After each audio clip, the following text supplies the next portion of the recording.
Oh, bay. Above my mouth. Yeah. God, I hate that guy. I'm gonna just buy and try this 60-pound hamburger. Alright. And it was delivered. You can tell that a burger is just not good. Why does it look like someone literally shit inside of it? Man, this guy fooled the world. The young chef has restaurants around the world and a huge following online and off. Several Nusret branches across multiple countries shut down within the first 6 months of 2025. A stark contrast to the rapid expansion once hailed as a success story.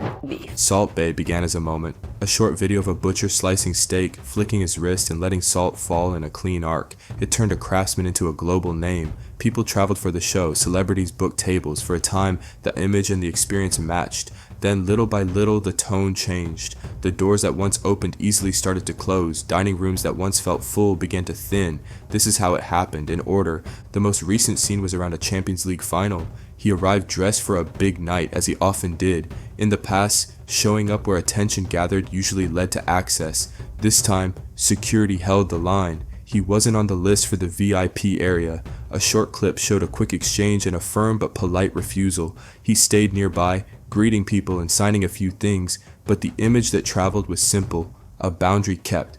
Later he said he hadn't been removed and was only passing through. Online, the video outweighed the caption. Viewers took it as a sign that a door once open to him no longer was. That moment did not stand alone. It sat beside an earlier one on the biggest stage in sport. After Argentina won the World Cup in 2022, the pitch belonged to the team, their families, officials, and staff. He stepped onto the grass, approached players, and was seen touching the trophy. The images spread within hours. The reaction was immediate. Supporters said the celebration had limits. They believed those limits were crossed. The organizers reviewed access to the field and said internal steps would follow. He later said he hadn't known the rules and would not repeat the mistake. Accident. Before I don't know the rules. Now I know the rules. Next World Cup, I never touch the World Cup. I go to, of course, stadium, see the match, but I never touch again. But once a clip like that takes hold, it becomes a reference point. So when the Champions League video appeared, people remembered the World Cup video. The two scenes linked and shaped how later moments were read. While those public clips set the tone, another set of facts shaped the business itself. In London, the flagship site that had been a destination began to soften. Revenues fell. Set-price lunches appeared to bring back daytime guests. In the United States, several locations closed, including a high-profile flagship. Elsewhere, there were short closures linked to inspections or operations. Reviewers described stepping into a beautiful room that was surprisingly quiet. Service was warm, but the energy that comes from a naturally full dining room wasn't there. For a brand built on spectacle, empty space tells its own story. Price became a steady point of friction.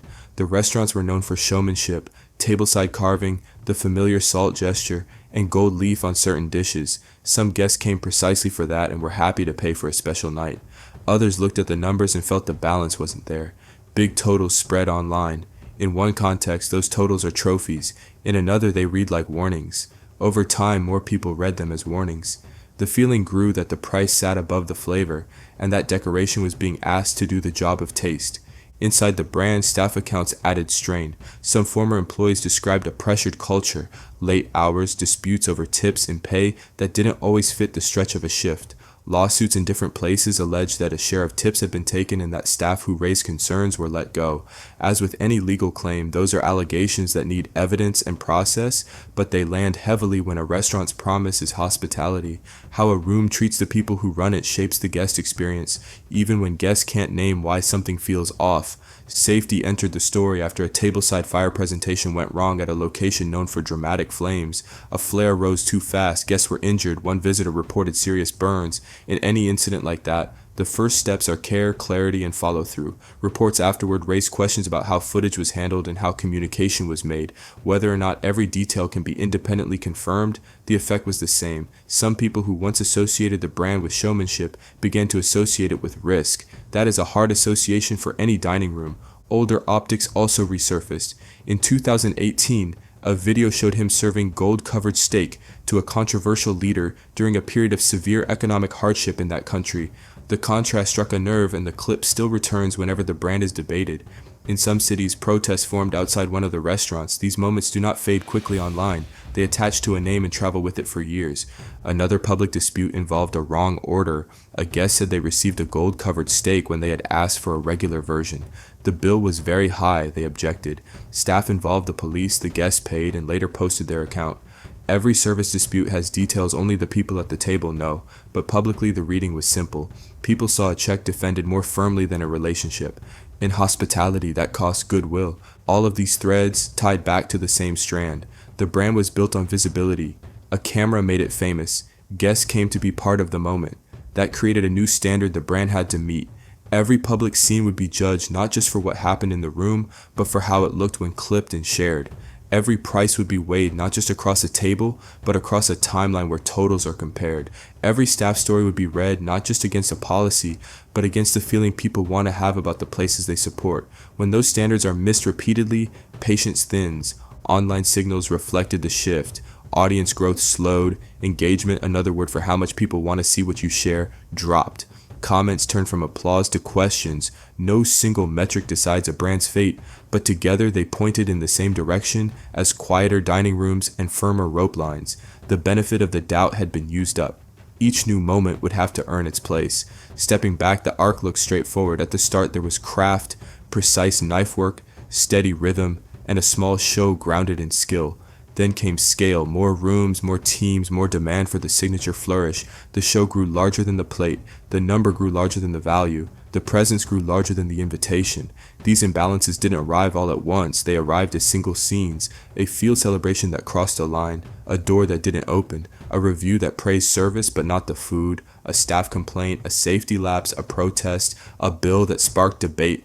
Added together, they formed a picture that was hard to ignore. There is still a path to steadier ground, and it isn't complicated. Start with the plate. Serve food that justifies its price without props. If a garnish doesn't add flavor, remove it. If a tableside stunt adds risk, retire it. The signature gesture can stay, but it should sit behind the meal, not in front of it. Next, the team. When the staff is trained, paid, and supported well, guests feel it immediately in pacing, in tone, in small acts of care. Disputes over pay or tips don't just cost money, they cost calm. Calm is what turns a table into a repeat visit. Then judgment about public spaces. Big events have clear lines. Sometimes they flex, sometimes they don't. When in doubt, wait to be invited. It is better for a brand to be missed in a photo than to be the subject of a clip for the wrong reason. If a celebration belongs to players, let it belong to them. Pricing matters. Charge what the experience earns in the guest's mind, not what a headline can carry for a night. If enough guests decide the number and the feeling don't match, move the number toward the feeling. That's how luxury endures across cycles. Communication matters too. When something goes wrong, say what happened, say what will change, then show the change. If there's a safety incident, care for people first and describe the steps taken to prevent a repeat. If there's a dispute at a table, resolve it in a way that a guest would be comfortable explaining later. If there are legal claims, meet them with respect for process and attention to what they reveal about daily life in the room. Clarity on hard days builds trust on ordinary days. If those steps sound basic, that's the idea. The rise was built on simple things done well. The recovery, if it comes, will be built the same way. Good food, fair value, steady rooms, clear boundaries, quiet decisions made every day. If they don't happen, the likely path is also clear. More empty space, more clips where a rope line is the main character, more stories where numbers slide the wrong way. A few sites will keep going on location alone, a few guests will always want the show, but the center will thin. It's worth ending where the story began. A butcher in a small kitchen practicing a gesture until it looked effortless. People recognized themselves in that discipline. They came for the craft and stayed for the feeling. When the focus returns to that idea, rooms warm up again. When it drifts, rooms grow cold. The difference is not mysterious, it's the daily work behind the camera. You've now heard the full sequence in one pass, the recent refusal at a VIP line, the earlier World Cup pitch moment, the shift in restaurants from full to thin, the price debate, the staff accounts, the safety incident, the older political optics, and the public disputes over service. The question that remains is simple. Can the room feel good again? If the answer becomes yes, the rest will follow. If not, the moment will stay a moment and the brand will keep fading around it. And thanks for listening.